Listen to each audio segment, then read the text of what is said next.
Well, apparently it says I'm live, so yeah, okay, I'm live. Uh, Hello everyone.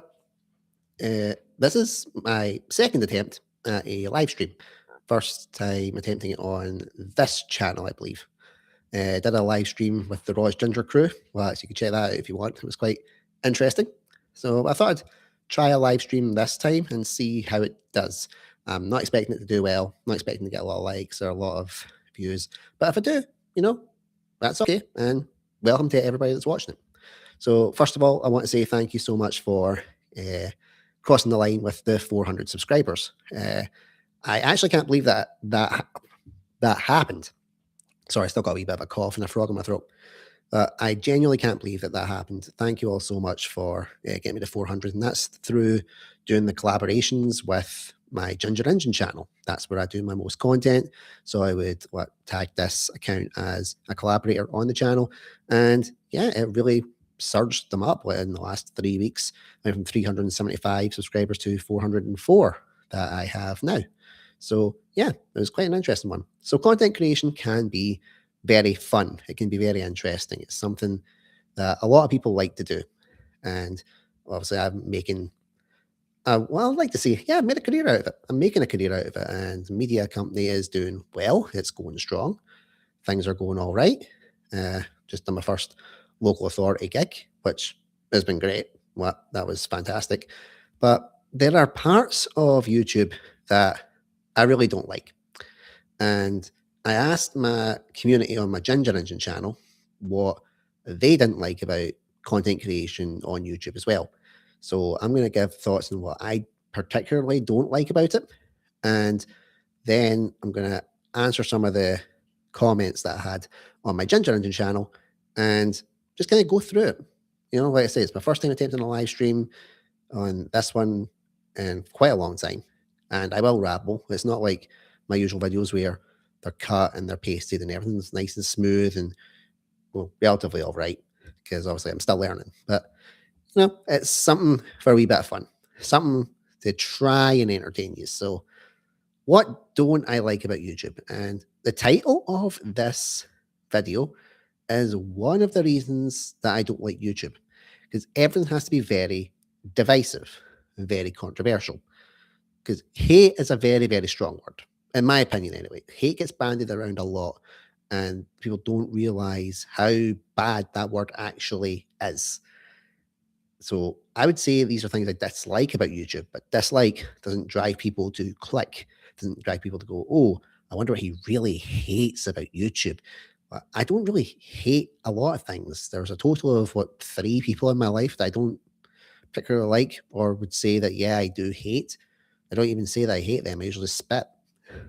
But yeah, that's one thing I really don't like about YouTube. It's a hate culture. It's a very you love it, you hate it. It's very divisive. It's very you're one side or you're not. There's no shades of grey, no middle grounds, and that's what you need in communities and conversations. You need that middle ground for anything in life to be able to see both sides of a story. Don't get me wrong, there's lots of things where it's just, straight up, you're an arsehole. But that doesn't really happen a lot. It's very split. You're one side or the other, and never the two shall meet to discuss. That's very much the case with YouTube. YouTube very much promotes a lot of hate, a very much a discourse and a divide in opinions, and I don't like that. That's not okay to me. I don't like it at all. It's nothing that's very, very good about it. One thing I don't like about YouTube and content creation is it is very lonely. It's a lonely gig. It's something that you don't do a lot of interaction with unless you're out and about with people filming, which sometimes I do. Well, if we've got projects on, like with the guys from October 15 or Berserk's Media, but they're few and far between gigs where you're out doing the interactive and on set or on location and doing that kind of stuff. Most of the time, this is my setup. Most of the time, it's me in my flat, just talking into a webcam, into a mic, into the void, And well, yeah, kind of like what it is right now because hardly anybody's watching. But that's the point. You that makes you feel sad. That makes you feel upset. You feel like everything that you're doing is for nothing, basically. That's why I like doing my Thomas and Friends channel, my Ginger Engine channel, because you see the views there. You see the people coming to engage with your content. And I love that. I love seeing people engage with my content, interact with me, and just enjoy being a part of this. Hey, Thomas, good to see you. But you're the one person that's watching. So, yeah, thank you. I appreciate that. So yeah, and it's the same idea. Like let me know in the comments what things that maybe you like or dislike about being a YouTube content creator or being in kind of media in general, because it's not really like a proper video. It's just me attempting a live stream and to see what happens. And if I get any interaction, great. And if I don't, then that's fine too. But yeah, I'm not really the biggest fan of you're just on your own most of the time. It's a very lonely business, this content creation. And you don't really have a lot of interaction unless it's through comment sections or live streams or things like that.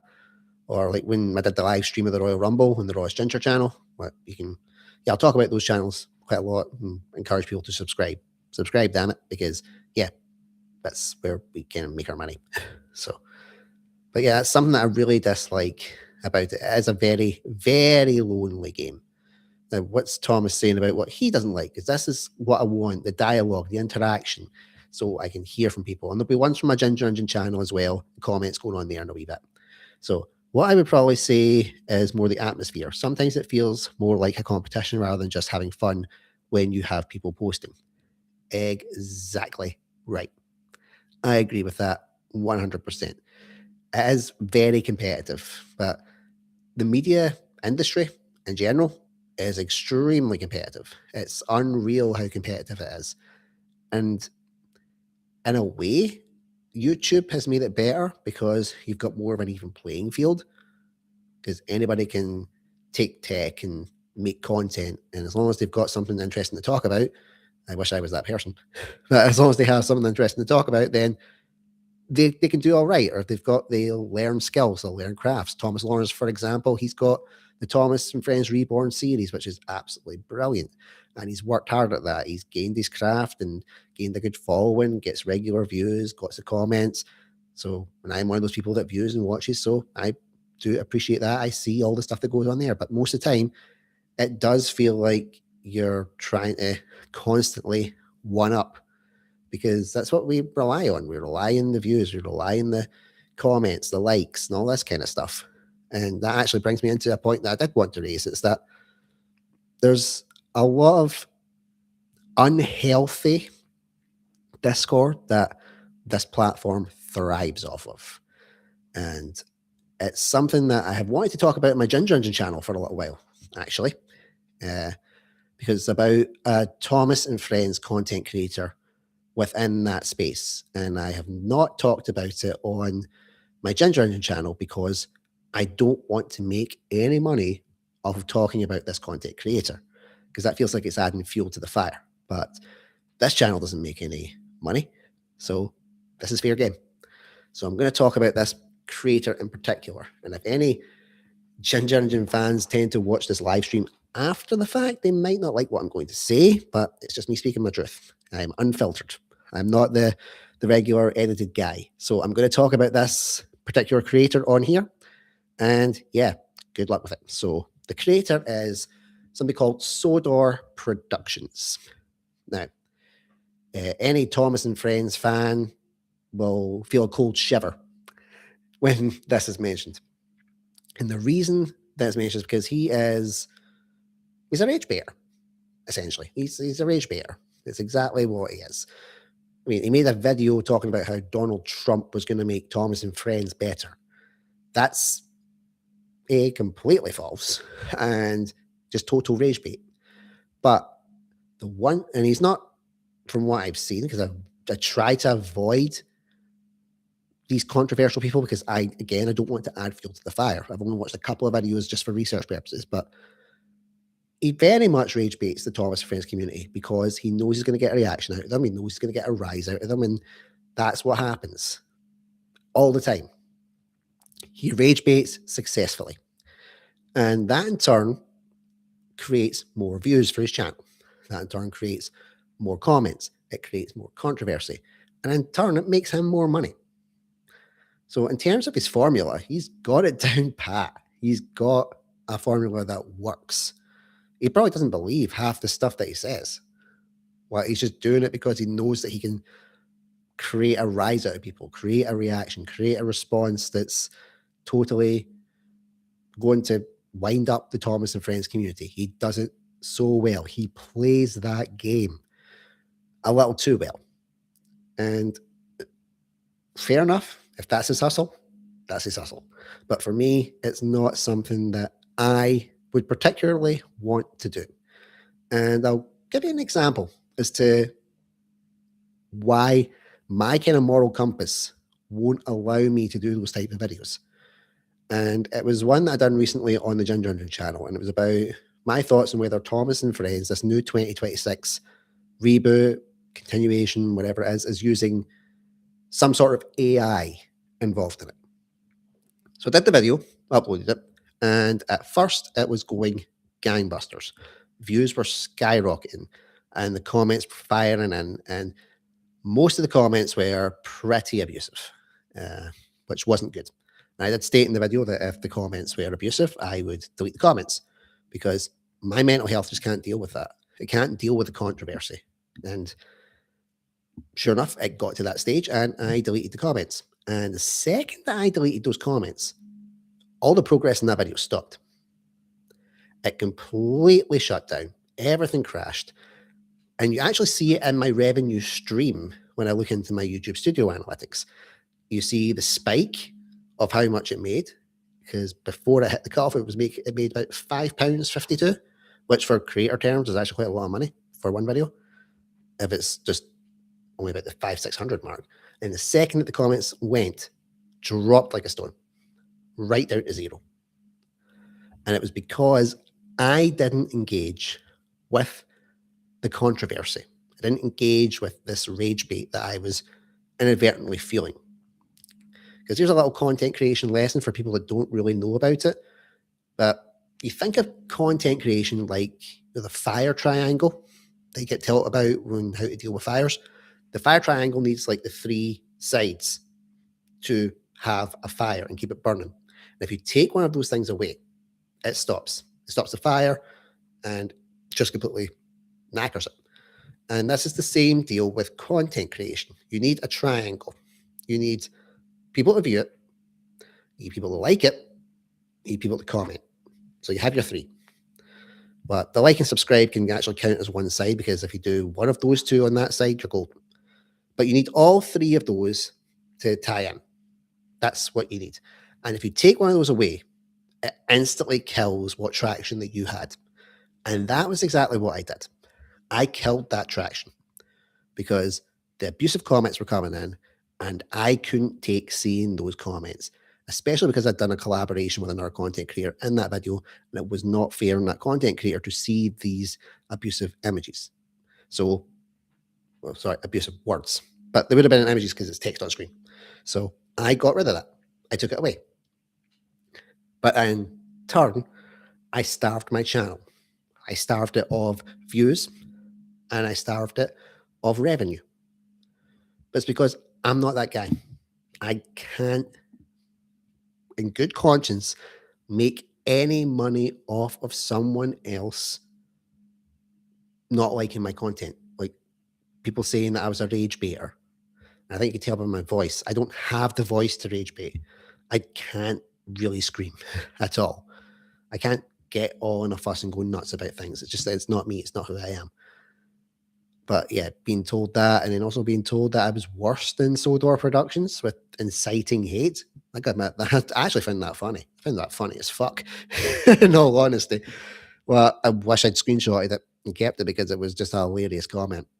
But most people will also say, yeah, why don't you just not respond to the comments? Why don't you not bother about it? It's because every time I go into YouTube Studio, those comments are there. They're there and they're a constant siren, like a red alert button in my head, like your fight or flight. It's constantly there and it's constantly telling me provoke. It's constantly trying to provoke me to an action, and I don't want to be provoked. So the easiest way to do it is to disable the comments, and those comments don't come in. If I'm on a good mental health day, I can handle these comments. I can just, you know, do a little report and block. That's it, done. But it was coming in so thick and so fast, I couldn't deal with it. And my head just shut down. It shut down. I couldn't process. That was that. It was done. It was done for me. But in turn, I starved myself of revenue.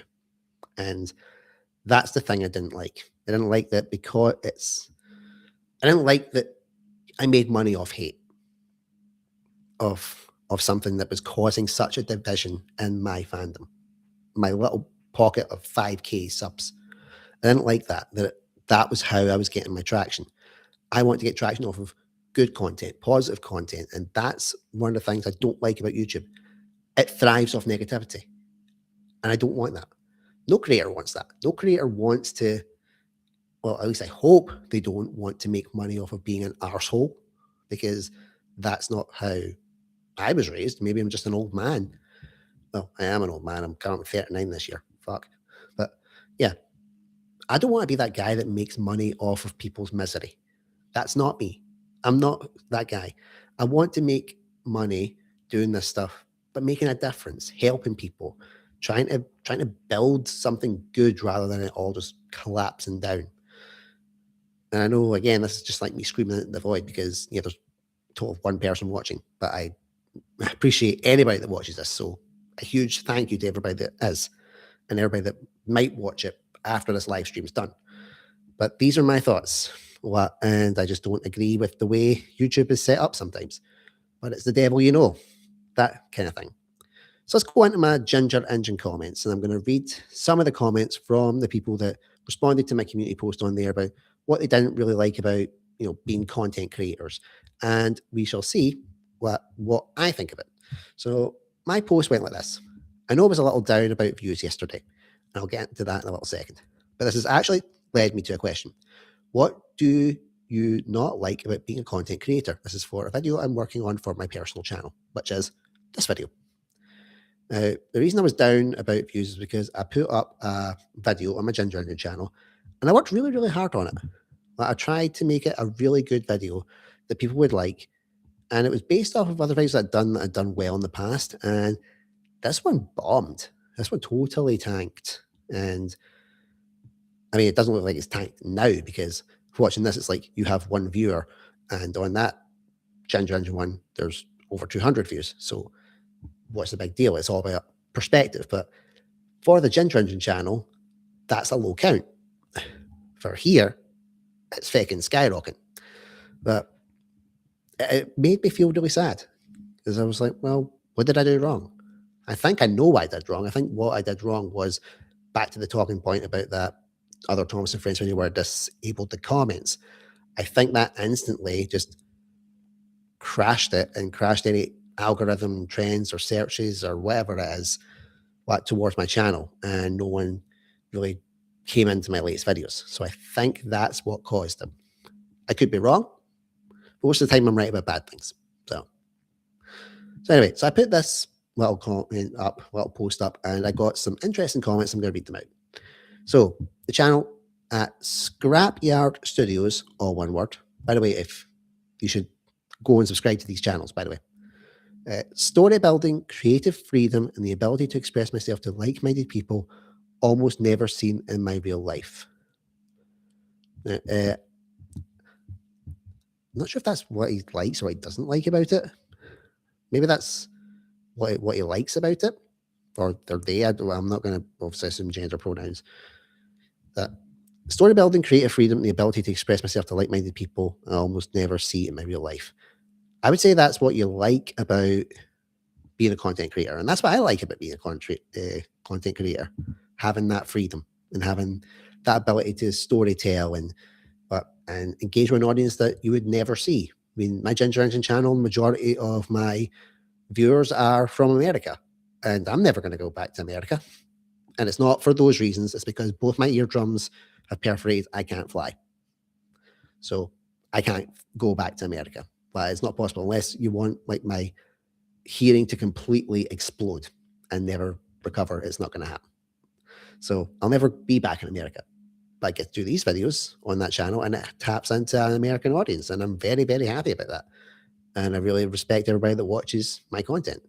So that's something that if that was what he's saying he likes about YouTube, then I agree with that. If it's what he doesn't like, then yeah, I do disagree with that because, well, I like all that stuff. So let's go into the next one. Henry and Oliver Fan 311. He's a very good content creator in the Thomas Friends community, very supportive of his work and vice versa. So I'm intrigued to hear what he has to say. I think for me, it's a mix of motivation and not really having any new ideas. There is one or two like making my own series, though I still need loads more things on trains before I can properly start up again. But not many ideas really come to me. I understand that. I understand not really having the ideas come to you, the writer's block that comes with content creation. That happens with a lot of things because you'll watch so many videos on YouTube. I mean, 20 million YouTube videos are uploaded a day. That's the latest estimate of how many videos you are competing with on this platform a day. 20 million. And if some of that are in like your niche, which they no doubt will be, you will be thinking, what can I say that's unique and fresh to this? And something I'll say about that is your ideas are always going to be fresh because they're your perspective. You have your thoughts. That's what makes you unique. You could talk about the same thing everybody talks about, like a ranking video of Thomas and Friends season 1. But your thoughts are your own thoughts. Your ideas come from you. That's who you are. Your ideas for storytelling, your ideas for script writing, your ideas for creating content, they all come from you. You're just using an outside source to basically be your springboard. I mean, I'm talking about Thomas and Friends content that's been around since 1984. Like the Railway Series book's 1945, so 80 years of content. But the views and opinions all come from me. They're all my own thoughts. They're all my opinions. So don't really be worried about if you feel like there's nothing new that you can say. Try saying something old. Do like a review on Thomas and Friends season 1 or whatever. The comments will actually give you more insights into thinking of new things because that's the best part about comments. They give you an insight on what actually works for your channel, what doesn't work for your channel, and in turn, what you can create content out of.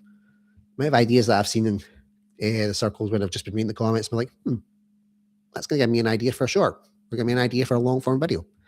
So I do totally understand it. And yeah, it actually seems like I'm turning into a bit of a problem solving session rather than just what I hate about YouTube. But yeah, I do understand that it can be a pain. So, Thomas L1206. Honestly, most YouTubers aren't genuine or they lose their morals, but there are still a few YouTubers that are still genuine, like Devin Mack, the voice actor from Sonic Prime, myself, and you, sir, the Ginger Virgin. Oh, thank you. The authenticity thing, I kind of understand that. Authenticity is key when you're doing, well, basically anything in life. You've got to be your true authentic self or no one's going to believe you. And I think as the case, most people do start off, being authentic or trying to be true to who they are. And maybe some people lose their way. But maybe it's more a case of they find out who they really are when they're doing this. And that's maybe more the problem. Maybe they find their authentic self doing this, and the authentic self isn't something that we would like to see. So it could be a mix of both.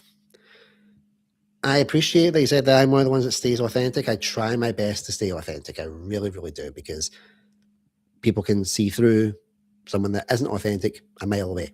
They can see if someone's just a performer or a showman.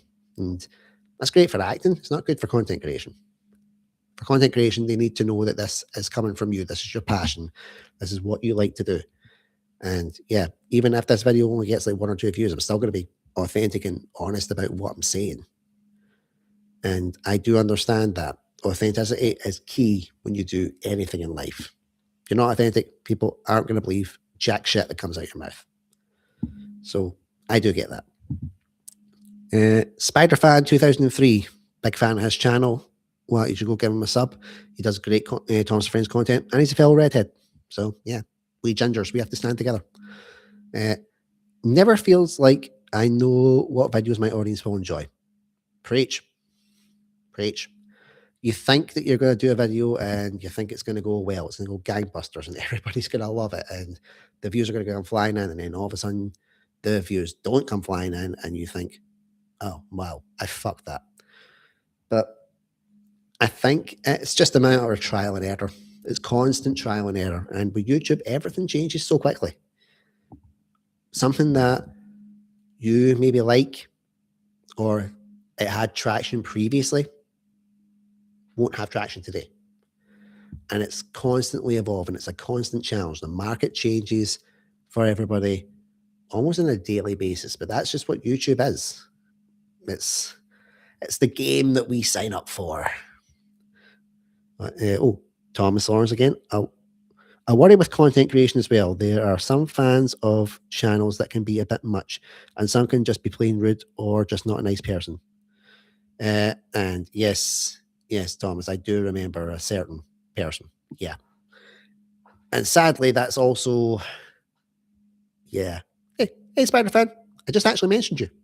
And thank you for being my second viewer. Yay. Right, so I'll actually just recap both of those since Spider Fan has just turned up as well as Thomas Lawrence. So I'll do Spider Fans first, and I'll talk about what you had said on it, and then I'll go back to Thomas, if that's okay. Yeah, it was a coincidence.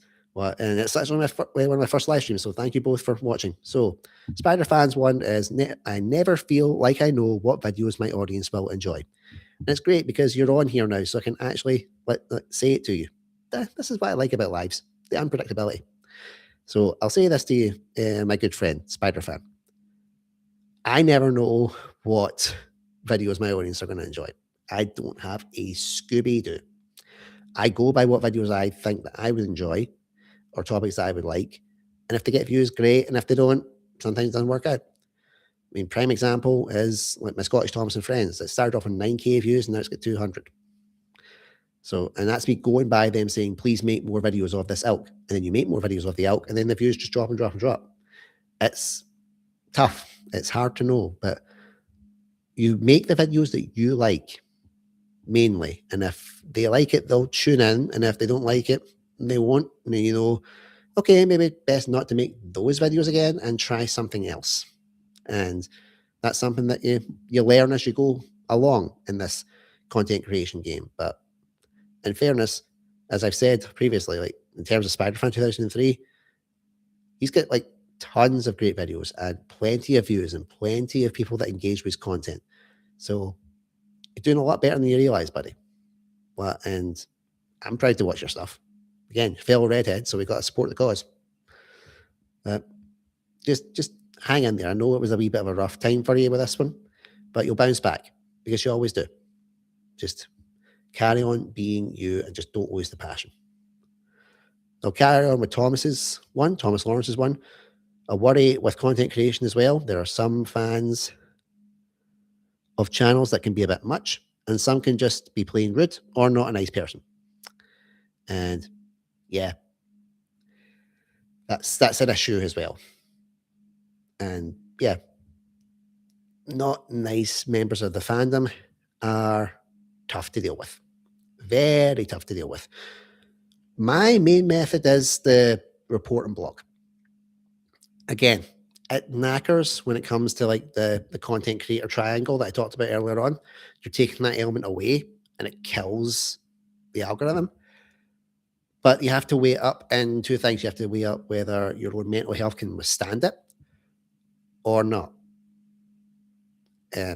Most of the time, my mental health can't withstand that type of content creation attack. So I would rather take that out and lose a bit of revenue, but also know my mental health was stable than deal with that. But it can be tough. What I usually kind of go by a 2-strike formula. I don't often go with 3 because I stick with the fool me once, shame on you, fool me twice, shame on me method. So I'll give them a chance with 1 strike. like a little kind of warning shot. And then if they don't take the hit by the second time, they're not going to take the hit. And then it's simply, block, report, done, get out. And that's not you being cruel. It's not you being, oh my God, I've just lost a subscriber. That's you protecting your mental health so you can carry on making content and doing what you love to do. That's what you need to do, especially in this line of work. You've got to protect yourself because they come from everywhere, all these not nice people. Oh, thank you. People will respect the view. But it's just something that you have to deal with. Like I said, it's a get when you're trying to make money off of this and it cuts your revenue stream off. So it's like cutting off a leg. But I would rather like have one leg and still have my morals to stand on than have both legs and just be a total scumbot that makes money off of hate. That's just not who I am. So go into the next one. Gotta Go Fast 91. He's a good supporter of the channel, but so respect him for that. Getting ignored. That's all in a nutshell. Now, this one, I have two takes on this. The getting ignored thing. Now, I agree, no one likes to be ignored. No one likes to not be acknowledged. But, the Roman Reigns, acknowledge me. For any WWE fans on here. No one likes to be ignored. I get that. But it depends on the channel. So, for example, the biggest YouTuber in our Thomas and Friends sphere is Unlucky Tug.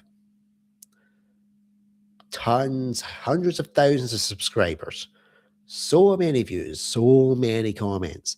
It would take him hiring one person in a full-time gig just to go through those comments and engage with them all and heart them all, like them all, comment on them all. That's can be a soul-destroying gig if you're just doing that constantly. It's just data entry, constant. And if it's just a one-man band that he's got trying to go through all that, that would take up more time than doing the actual videos themselves. Trying to respond to every single comment, that's a nightmare task to do. But if you've got smaller channel, like I always say the smaller channels are between 1 to 10K. I don't mean that disrespectfully, obviously. I just mean you've hit your monetization thresholds with those channels, and that's the kind of small end of the bigger league, if that makes sense. It's not intended to offend.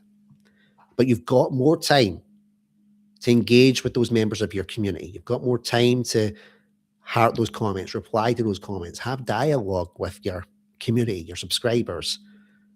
So that's why I like doing it when I can, when they're respectful comments. Enjoy them while you can, because when you grow as a creator, when you go forward, it's going to get harder and harder to manage that to the point where you have to ignore it because you're so busy trying to manage anything else.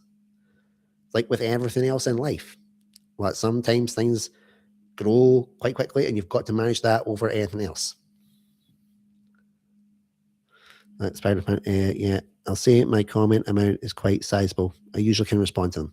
Yep, and it's a good thing. If you can respond to the comments while you can, that helps your channel in the long run. It helps you engage with the community and it helps boost things like your subscribers and stuff. The amount of people that have actually subscribed to my channel because I've engaged with them in a comment, I would say it was a good, 25%? And it's because I've actually reached out, took the time to acknowledge that they have came out and enjoyed one of my content and just said thanks for watching.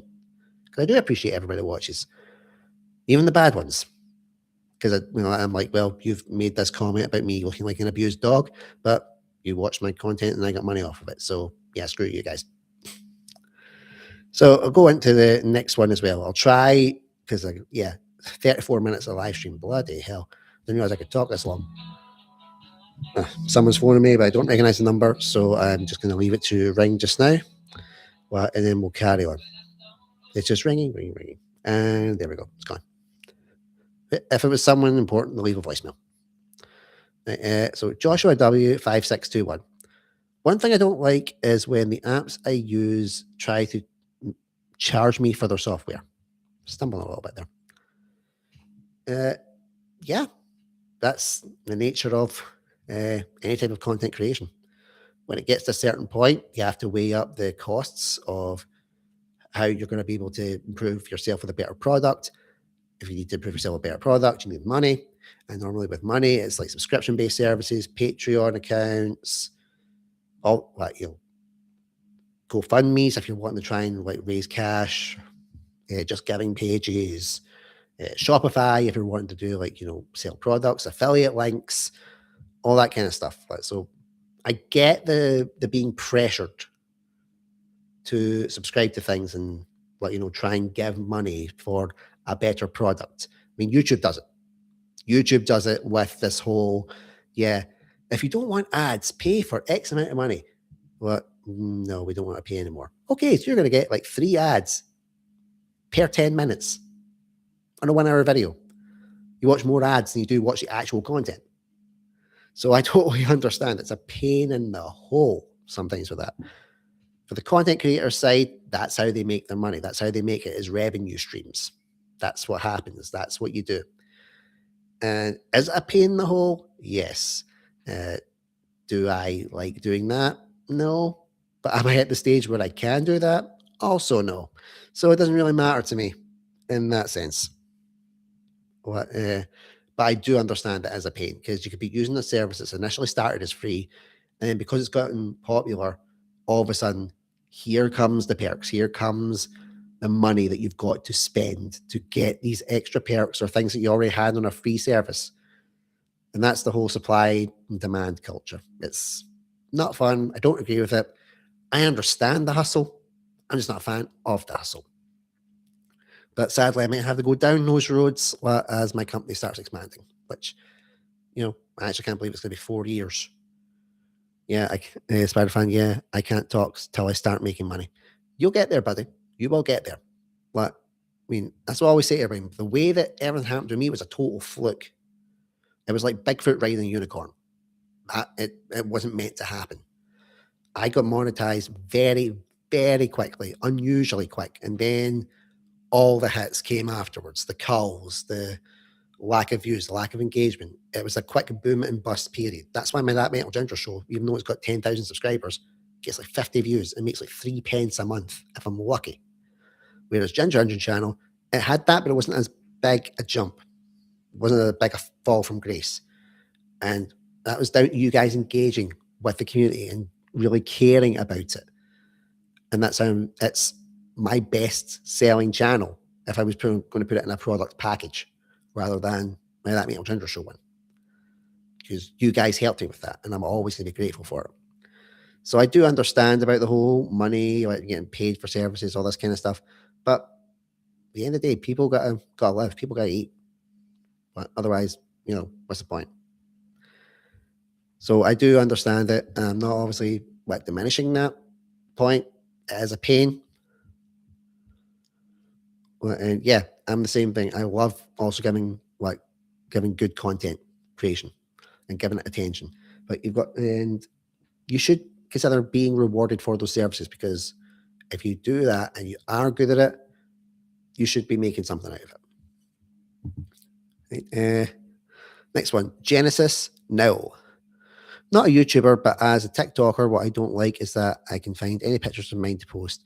Otherwise, it'll get repetitive. I don't know TikTok that much. Don't really. I'm not a TikToker. I tried, and yeah, I'm too old for that shit. I'm Danny Glover.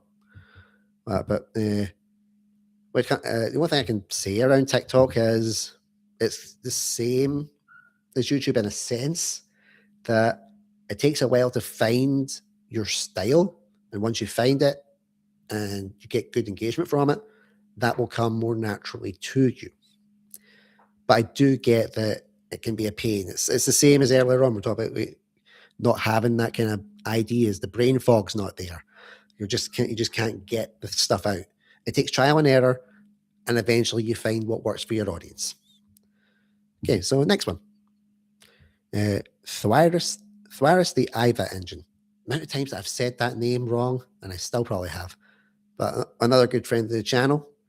I suppose for someone like me who came into the game a little bit behind everyone, the creative process for new stories, which has to make me think of ways, has this story been told or not been told yet, and essay style videos. as something that I want to talk about has probably already been said multiple times. It feels very narrow, and thus why burnout feels a lot more common in the mainstream. Now, the whole like coming into the game a bit later than everybody, there's always going to be people that come into the game after you, and they'll come in after you at an alarmingly quick rate. I mean, there's what 2 billion accounts on YouTube. I think 2 billion active accounts. I think there's more than that. There are even ones that are inactive. So and it's a constantly evolving and growing market because YouTube is the one that everybody goes to get their ideas and their opinions out.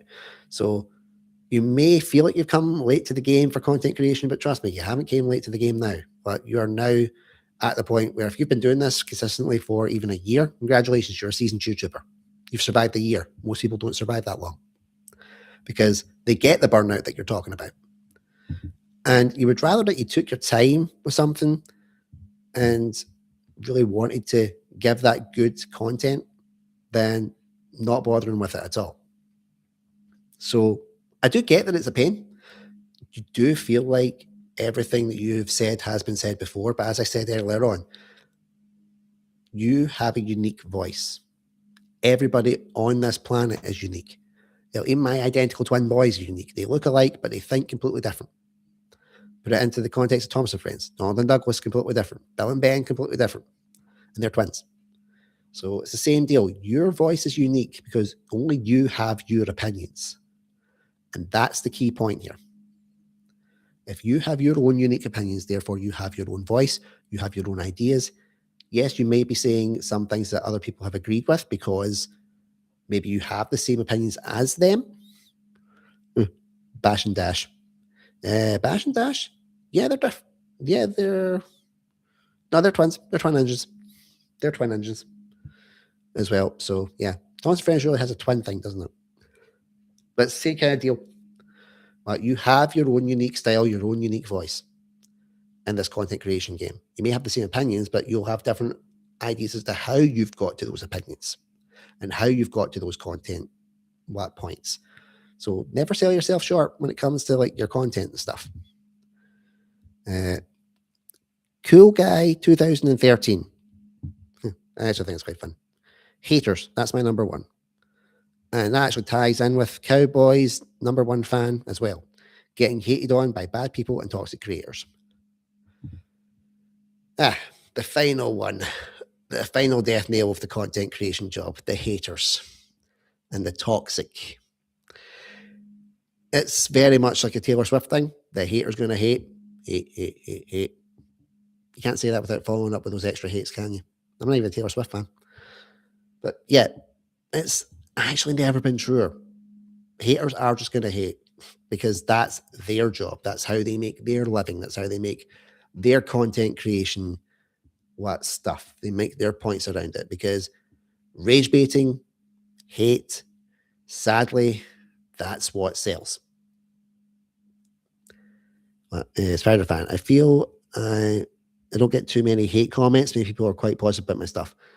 That's good. And be glad of that. Be glad that it's mostly positive because that's what you want. You want a positive community around your stuff. I will say this. As you go on, people will disagree with your opinions. And they might not be as respectful. But as long as you stick to your truth and you have rational and structured debates and reasons as to why you think the way you do, then the problem isn't yours, the problem is theirs. Unfortunately, I seem to be a lightning rod for hate. It's part of the ginger get up. Bright orange provokes hostility, basic psychology. And because I have a mouth on me, I don't have that big a mouth when it comes to ginger engine stuff. I do keep very level-headed. But when I have my own opinions, I will back them. I'll back my opinions to the hilt because I'm sick of not backing my opinions. But if you disagree with the mainstream, if you disagree with what everybody says about something, you're going to get backlash, which is a pain. It's not nice because you feel like you're being attacked. Because when you get a hateful response, it triggers your fight or flight response. and that determines how you react to the situation. My response is normally flight because of many bad incidents when I was a kid. So it always triggered that kind of flight response in me rather than the fight response. And trying to change that is tough, but I am changing it slowly but surely by putting in different measures around it. The hate comments are really tough to deal with because you just think, why? Why do you feel the need to hate? There is no need to hate on anybody. There's no need, for example, for someone to say to me that I twitched like a nervous dog in my videos. The twitch was actually because it was an editing cut, but it was not necessarily to come out and say that I twitched like that. There's other people that have just said, like, said that I am a fat ginger word that I can't say on YouTube. No need to say that at all. Yes, I'm a bit podgy. Yes, I have gingerness, but there's no need to say it. And then, other things like, getting the death threats for calling Thomas a ball bag. That's just still hilarious to me. That's amazing that I got that response because I called Thomas the Tank Engine a ball bag. That was hilarious. I was like, oh my God, this is not real. This is not real. And then after you do your research, you figure out other things around why these things were said. Admittedly, I do find some of them funny, but I can find humor in people going out of their way to comment on mean stuff. And yes, gingers are the best. Yeah. You can find humor in that because you just think there's no need. They're just sad people behind the keyboard. They can't get you. It's the same deal with the death threats I got. I got them 4 years ago, and I'm still alive. I'm still here. I'm still talking rubbish on the internet. No one's got me yet.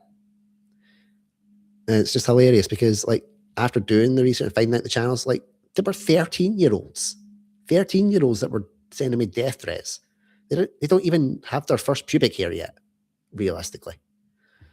And yet they feel the need to come out and threaten me with my life because I don't agree with something that they agree with. And you know what? That's fine. But those type of things I can take as a joke and a laugh because, it's not going to harm me. But when you have your down days, when you have your poor mental health days, it is going to affect you. It's going to affect how you act and how you feel. Edgy teen. Yeah. We'll just say that. It makes me dread when my kids hit teenage years. That's what I'm majorly dreading. I actually realize how long I've been talking because it was light out when I started this, and now it's not. So yeah, it's quite funny. I didn't put like my studio lights on because I didn't think I'd be on for almost 48 minutes. But yeah, here we are. But yeah, haters are going to happen everywhere when it comes to YouTube, when it comes to content creation, when it comes to life. Haters are everywhere. There's no avoiding them. And the best way to try and deal with them is the report and block method. That's what I do. Because if it's not there, it's just like moving something in your computer to a recycle folder. Move it, permanently delete it, it's gone. You treat it like that. You're emptying the recycling bin of your head of all these negative thoughts and this negative energy because you need to. Because with my head, if I don't do that, it stays there. It fixates on me. It really kind of drags me down, makes me think I've done something wrong, that I am not good enough as a content creator, that what I have said has caused such monumental backlash that I end up taking it out of myself. Like what I did with the Thomas and Friends AI video. I shouldn't have bothered with those comments. I should have just left them up because it embarrassed them. It didn't embarrass me. But it was one of those things that, well, it happened. And I can't take back what I did. And do I feel bad that it cost me revenue? Yes. But also no, because my soul was still mine, essentially. Because a lot of people say, morals do go out the window when it comes to this stuff. And I like to think I still have some morals and a bit of ethics when it comes to this. Does it cost me revenue? Does it cost me views? Does it cost me subscribers? Yes, it does. But do I really want those subscribers if they are being mean and hateful and disrespectful. No, I don't. I don't want them around. It's the same kind of deal. Like, I really appreciate everybody that's subscribed to this channel and took me over to the 400 subscriber mark.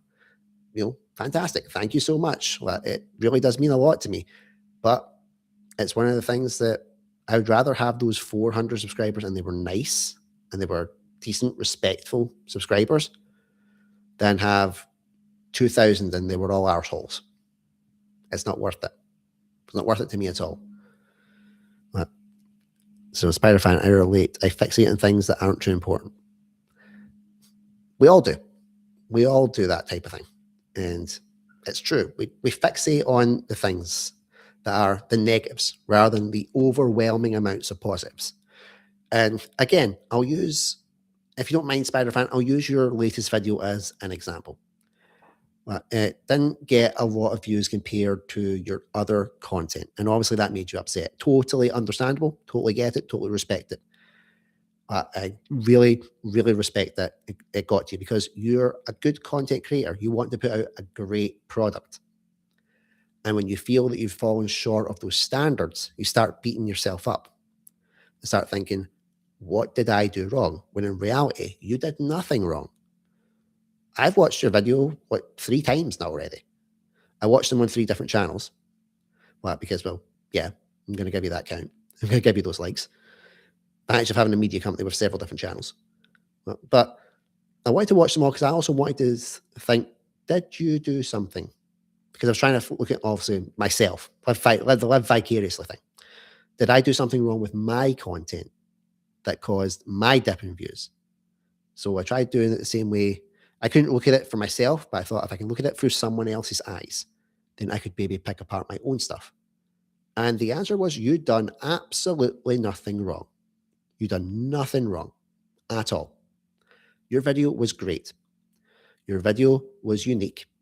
Your video was sound.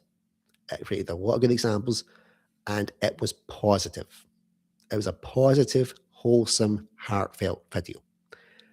I think that is the only thing that trips you up. Because as we've discussed, YouTube thrives on hate. I mean, the title of this video, Why I Hate YouTube. I don't hate being on YouTube. I dislike it sometimes.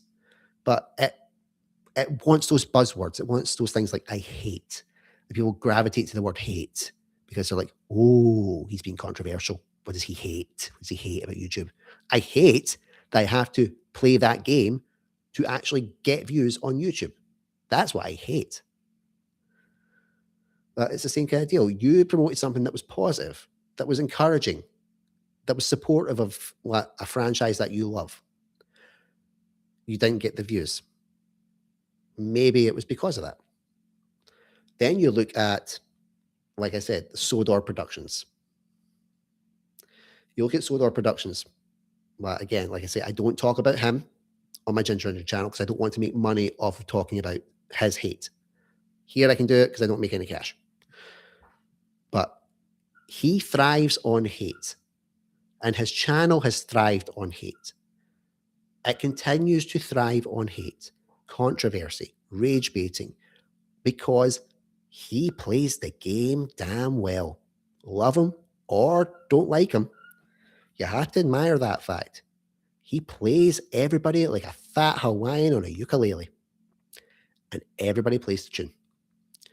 Because the amount of people that say, don't watch him, don't watch this Sodor Productions, he is a cancer to the fandom, blah, blah, blah.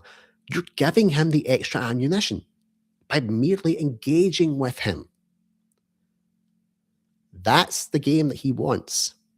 He knows how to get attention. He knows it.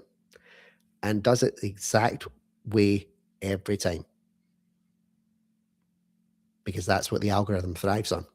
It thrives on hate. It doesn't thrive on positivity. But let's subvert this little sphere. Again, it's particularly for you, Spider Fan, and probably for myself by comparison. What would you rather? Would you rather have a video that had 300 to 400 views, but it was a positive video that promoted a great message and everybody in your comments really agreed with it, engaged with it, and enjoyed the content? Or would you rather have a video that had, let's say, 20,000 views, but it was about a hateful subject that caused division and scorn amongst a franchise and a fandom that you love. I know which one I'd pick. And it's why I do look at my latest video, like my Scottish Thomas and Friends one, and look at the subs, what I gained from it, which I was proud I gained subs from it.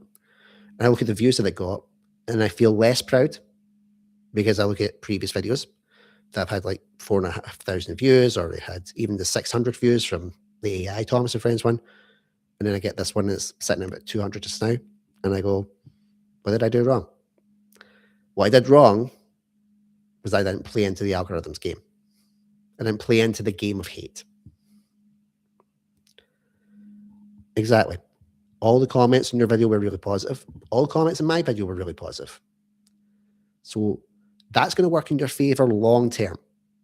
It's going to work in your favor long term because that is evergreen content, positive, engaging, reinforcing evergreen content that people are going to like, they're going to enjoy and come back to.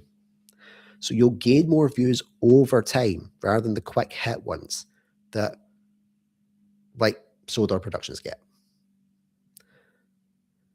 And again, like I say, I've only talked about them on here because, well, I'm not going to make any money off them.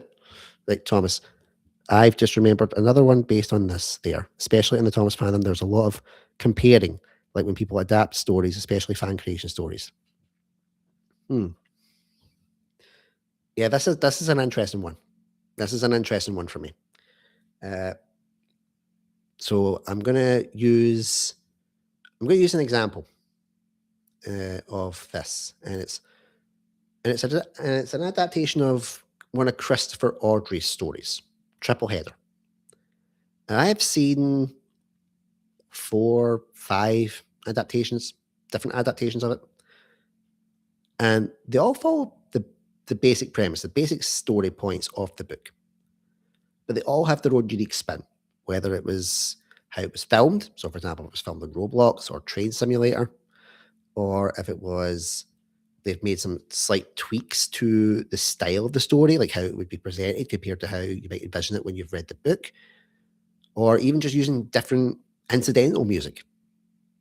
So everybody's going to have their own takes and their own spins on content, on how things are adapted. It's the same deal with me doing like my reviews and ranking videos of Thomas and Friends series. Everybody's going to have a different opinion. That's exactly what happens with people. We have different opinions, we have different ideas. That's what makes us unique. It's when that turns into a hate that's not okay. It's when people say, I hate this. This is worse than. This is the worst thing since. That's the stuff that I don't like. I really don't like that. But comparison for me is the death of creativity. When somebody wants something in the exact same way that they remember it, that stifles creativity. That stifles your freedom and your progress. And people might think that that's a crock of shit coming from me because I didn't like All Engines Go. All Engines Go just isn't my Thomas and Friends. Doesn't mean I didn't respect what they were trying to do. Do I wish it was different? Fuck yes. But it wasn't for me.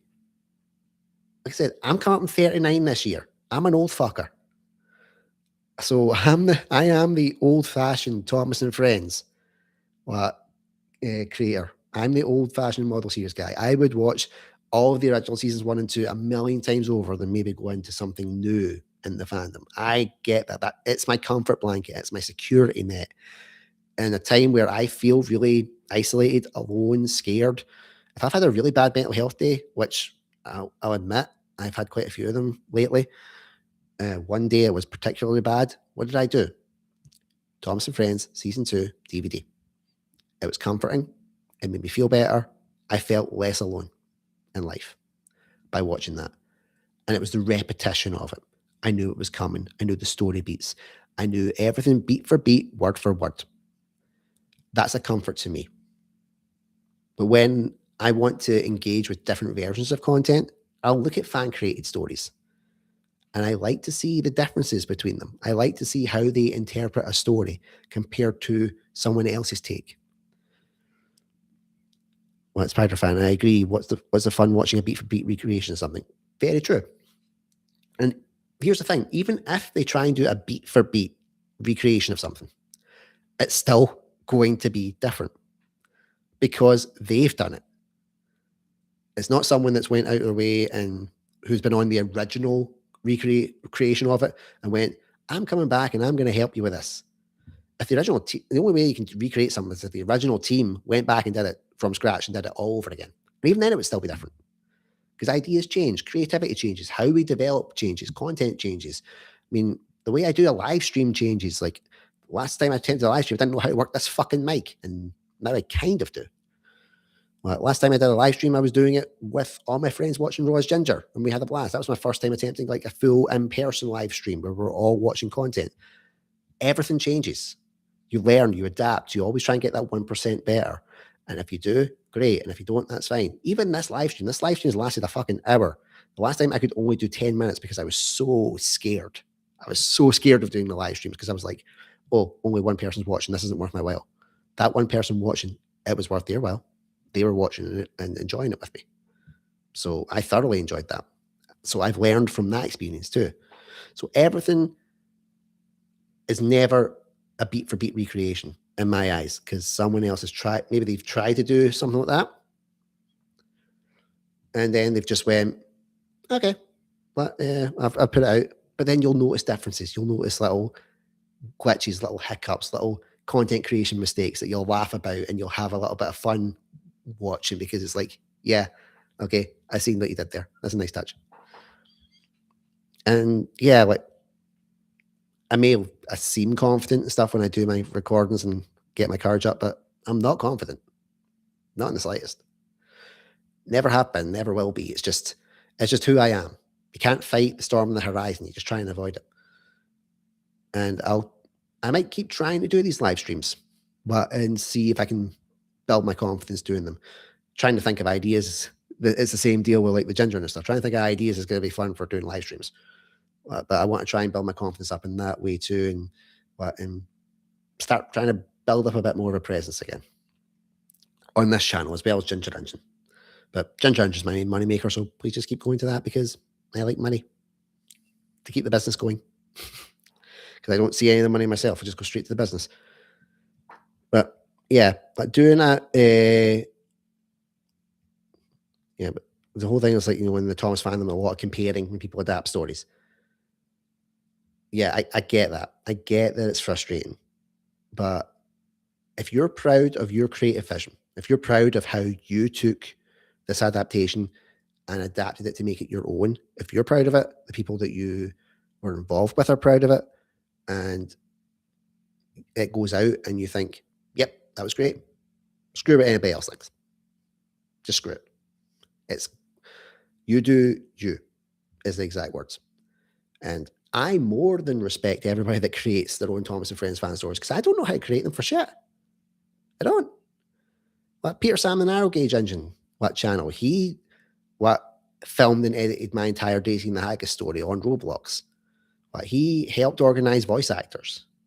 He did all the music cues and stuff like that. So I thoroughly respect him for doing that for me because that's a skill that I don't know how to do. I've tried and I have bobbed badly trying to do it.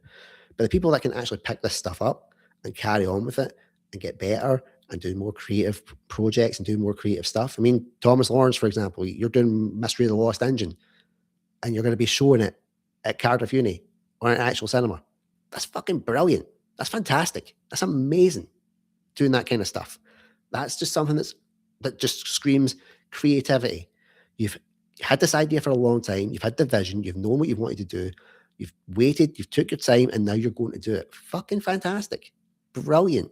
That's that major milestone. You should be so damn proud of yourself when this comes. I just hate that I couldn't be a part of it because, well, life has kind of hit me in the nuts right now.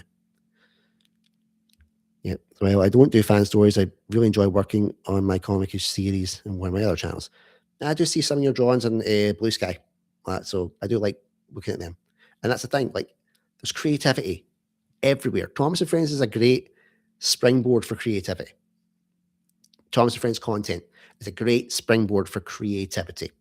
It helps you get your ideas out, and then you start expanding to other ideas and other things that maybe you want to try and adapt and other things you want to do. It gets those creative juices flowing. And it's also a great stepping stone for how to deal with, the haters. It's a great deal with how to deal with critique and feedback and like trying to improve content. If you want to make like a career out of this in media, if you want to make a career out of it, then yeah, it's good. I'm gonna see if I can put this light on because yeah, I'm starting to actually morph in the background. It's kind of like I'm like in The Conjuring or something. So it'll be 2 seconds because I need to plug it in at the bottom. So I'm still here. Just plugging stuff in, sorting out the lights. Okay, let's see if this works. Hey, holy hell! Yeah, this is vampire territory. Let's bring this down a bit. Aha, there we go. There we are. I know it's not very much a lot of light on the other side, but yeah. Actually, can I work the other side? Let me see. Let me have a look. Let me have a look and see if I can do this. Plug it in. And hey, again, fuck me, man. All right, there we go. There we go, evenly balanced. That's something that I struggle with, lighting. I fucking hate lighting. I always look like either I am like Lilith from Frasier, where it's just totally just like a set of eyes and a beard, or I just look like I'm like from like What We Do in the Shadows. Yeah, I'm quite excited, just stressed. Not quite grey streaks and bottle of vodka, but there. At least you'll go grey, Thomas. Like gingers just go white. I'm just starting to go white. There's a streak along here, and it's just coming through white. So it's either red hair, white hair, or nay hair. My wife actually said to me, "So you have to change your." Hey Josh, hey Joshua. Well, I'll need to actually go back to you in 2 seconds, and you'll understand why in a minute. So once I respond to these things, so yeah, like so we go white, and my wife said to me, "You're going to have to change the name of your media company once your hair goes white." I don't think White Media Limited is going to work well in today's society. Yeah, I don't think that's a Hulk Hogan that doesn't work for me, brother. So it'll stay Ginger Media. Spider Fan, yes, I do think your drawings are cool. I just think that anybody who has a creative bone in their body is cool because that's something that people have the guts to try and they never do. So Joshua, since you've came back on, what I've been doing is I have been talking about the things that I dislike about YouTube. Hate is actually one of the examples for the title. It's like I hate that I have to use the word hate because I actually dislike these things. So I've been going over the comments everybody has put on my Ginger post, and yours was one of them. So I'm going to go back into that. And I'm going to go over it since you're on and you can actually hear the thoughts. So where are you? You don't like, this was the one. The one thing I don't like is when the apps I use try to charge me for their software. That actually sparked a really good debate. So, I mean, you can go back and have a wee listen to it if you want. But I'll sum it up kind of just now. I don't like that too. But as the nature of the beast, something will start out with it and then it'll be like, well, hey, that's it. Yeah. And then they charge you for it because they think they're going to get supply and demand from you. So that's cool. I won't be here for long anyway. I just came to say hello. But I'm glad you did. Thank you so much for saying hello. And you can go back and you can look at the points I made. But bottom line is, yeah, I do agree. It's not cool, but a lot of businesses do that. And we notice that with a lot of things. I just particularly noticed that with like, and I know everybody hates this when I bring it up, the AI. Now, do go with me before these all come at me in the comments about the AI. This is the point I'm making. The Suno AI that I use to generate music. When I first started using it, it was free. And you could get pretty decent tracks. Not great, but I could create some instrumentals and stuff, things that were all right. But then they added a premium, they added the price. Then they added another premium price on top of that. Then another premium price on top of that. So you could keep using the service because it all of a sudden became very, very, very popular. And that limits your access. And it's not just with AI stuff, it's a lot of things that they become pay to play. And that's what I don't like about it as well, because it stifles your creativity for your content creation. It's, do you want to do this in this way? Cool. Give us $8.99. Screw that. Don't want to do that. So I do understand that. I understand what that's a bit of a pain in the hole. But sadly, it's a consumer market. Do I wish it was like that? No, I don't. But nature of the beast. Man, I cannot believe I've been talking for an hour and 10 minutes. Jeez, I'm actually surprised my throat has lasted this long, because I'm still not 100%. Well, from, also not feeling well. But yes, I have lasted. I have lasted an hour and 10 minutes. Jesus Christ. Anybody that watches this afterwards, I apologize for my rambling. But is that why people like live streams? Just because we ramble and we talk total nonsense? Oh, here we go. AI is okay as a tool, but using it to do the job for you is where the problem is at. That I agree with. Joshua. I agree with that. Well, because my motto, as many of you know, is use AI to help you with what you can't do. Don't replace what you can already do. And I was actually at a networking meeting today, and I was talking about this particular subject. And what it's amazing when you just talk to them about it in a one-on-one, just a normal debating thing. They're a lot more understanding than if they were typing it onto a keyboard. And yeah, it was a good conversation, like, because I got to put my point across of, when it comes to the content creation side, I don't really use AI that much. I use it for some, like, to combat what I call the blank page effect. You want to write a story and you're just staring at the screen and it's a blank page, and you're paralyzed by that blank page. You don't know what to do. So you type something into, like, I use Gemini. I use Gemini because we've got Google Workspace for the media company. So I type into Gemini, like, we have an idea and I'm not sure how to get the words out. It'll give me a basic, and then I use that as a springboard to get the creative juices flowing. I don't use it entirely. You don't copy everything word for word. You don't copy everything verbatim, because AI will get stuff wrong. That's in its remit, because it's constantly evolving and learning. But you use that as a springboard to get your creative juices flowing. So you're not staring at that blank page.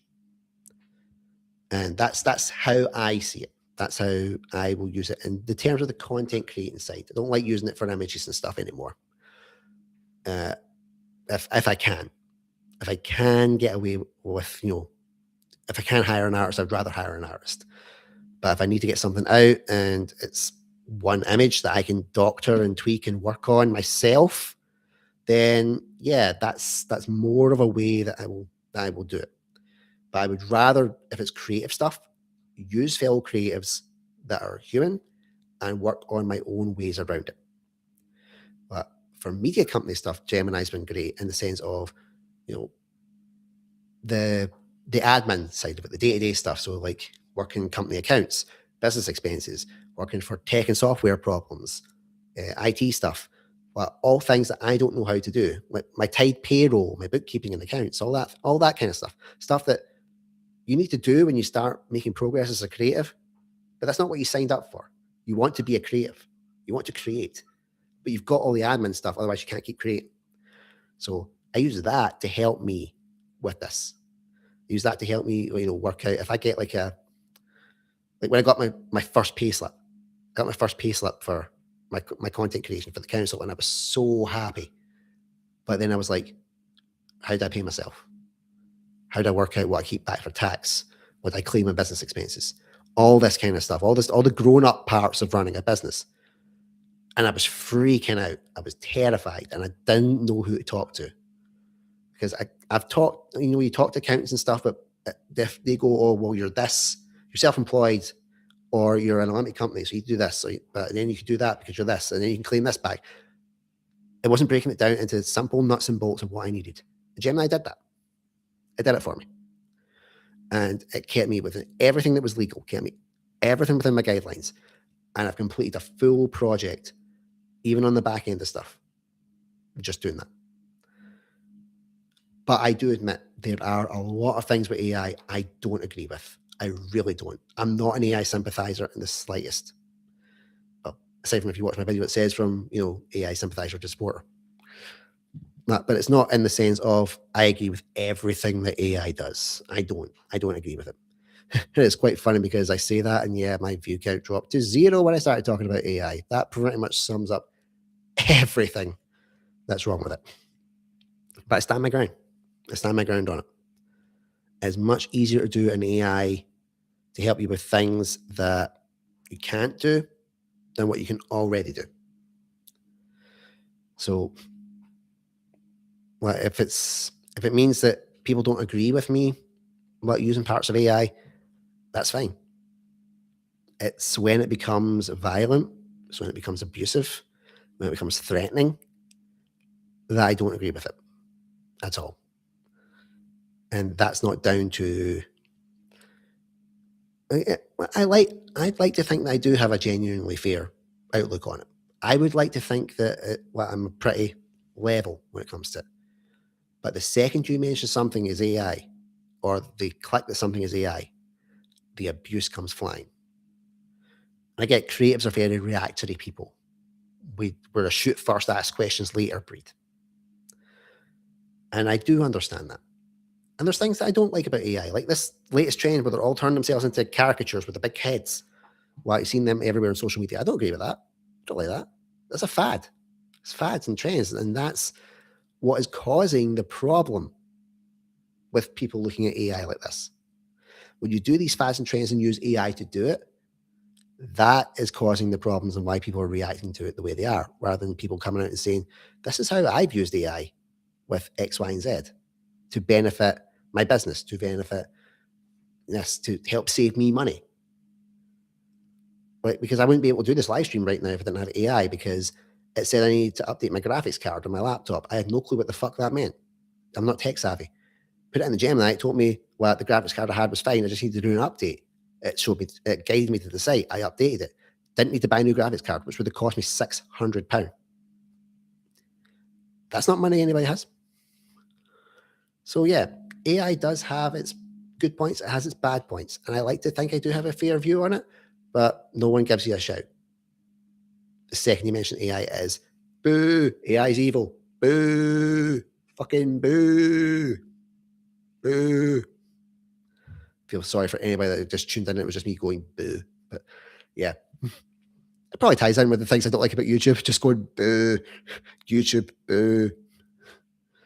But it's the same kind of deal. Like, you don't like to get the abuse on the channel because you stand by an opinion. Yeah. Well, yeah, things are very much a shade of grey in the real world, as we all know. Things aren't just black and white. It isn't just you love something, you hate something. Well, there's a shade of grey in the middle. And there's a shade of grey with YouTube, because I should try and get back onto what I was talking about, what I don't like about YouTube. Well, there is a shade of grey in the middle of the YouTube sphere.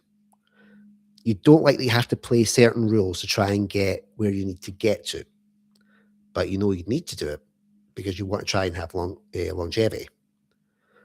But with everybody having such short attention spans and gravitating to things like shorts and like very clickable content, very fast content, they don't settle down for long form content anymore. I think that annoys me the most. I'm still the generation that I love a story. I love thought-provoking, methodical stories that can play out, and you can let it simmer, let it breathe, and really think about things and discuss things. And that's why I love Thomas. That's why I love Thomas and Friends. It had that.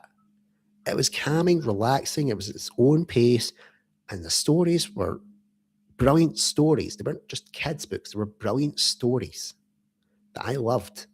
I still love, because the more you read it, the more you can think about it. It's great. But somewhere along the way, with like YouTube and content creation and stuff, we've lost that. We've had to try and keep everything within a certain amount of time so that you don't lose retention or clicks or all this kind of thing. I mean, it says like the average attention span now is for a human is less than a goldfish. That's 7 seconds. Don't happen within that 7 seconds hook, you're gone. And that's barely enough time. Barely enough time to do anything, especially if you want to craft things like series or long form content in the future. So it's impressive how people can do that and still keep engagement and stuff. But yeah, I guess I'm just old school that way. That might actually be the thing for my next live stream because I'm going to try and do another one of these. I want to try and do another one and see how it goes. It might be what's coming for 2026, what things I've got planned that aren't just Ginger Engine. Because, yeah, I do have ideas. I do have ideas for doing stuff. It's just the imposter syndrome and the fear that is stopping me. And maybe one day I'll get over that. But at the moment, yeah, imposter syndrome's a bitch. Yeah. So, cool. Yeah, I might do some more streams. Like if people like them and what they want me to do them, then I'll do them. That's fine. That doesn't bother me. And we'll see how it goes from there. But I actually better go because I've got my men's mental health support group tonight. The one that tries to keep me stable. Doesn't.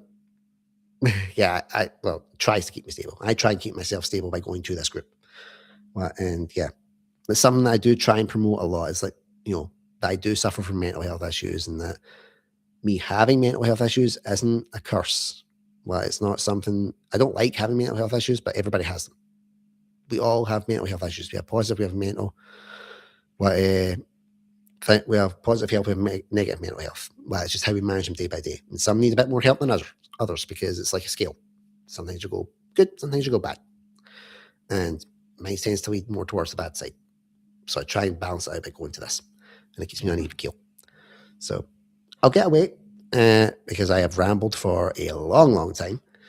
Thank you to everybody who has engaged in the comment section. Spider-Fan, Joshua, Thomas Lawrence, and to everybody that engaged in the Ginger Engine with the comments about what they didn't like about being content creators on YouTube, because that gave me basically the ammunition I needed to create this stream. And I'll probably do another one. Just see how we go. As long as people have liked it, and yeah, I shall head away. It was great for everybody to come on. Thank you so much. It was a good natter as well, and yeah. So I'll see you guys later.